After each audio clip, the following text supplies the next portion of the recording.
ৰাতিপুৱাৰ পৰা বতৰটো একেবাৰে ডাৱৰীয়া আৰু এইফালে পাকঘৰত আহি দেখা পালোঁ যে মায়ে বনাইছে পুৰি মানে বতৰৰ লগত একদম মিলিয়ে গৈছে আজিৰ ব্ৰেকফাষ্ট।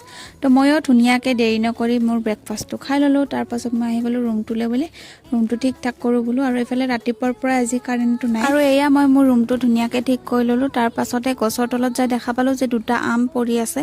তো মই আৰু মোৰ লগৰজনী ভাবিলোঁ যে আম দুটাৰ লগতে কিবা কৰা যাওক, মানে যিহেতু বৰষুণৰ বতৰ অলপমান কিবা জ্বলা জ্বলা খাবলৈ মন যায় আছিলে।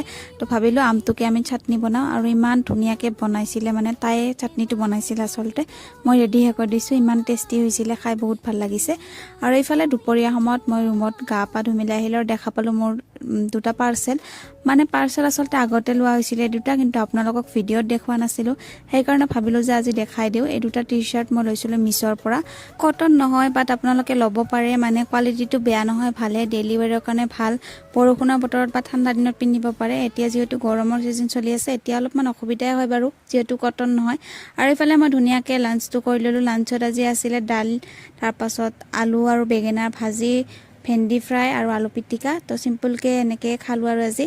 আৰু এইফালে মই সন্ধিয়া সময়ত ভাইটিক অলপমান পঢ়ালোঁ। প্ৰায় 1.5 বছৰমান পাছত লিখিছোঁ, আখৰৰ অৱস্থা একদম বেয়া হৈছে। বাকী আজিলৈ ভিডিঅ'টো ইমানেই, ভাল লাগিলে লাইক, শ্বেয়াৰ, ছাবস্ক্ৰাইব কৰি দিব।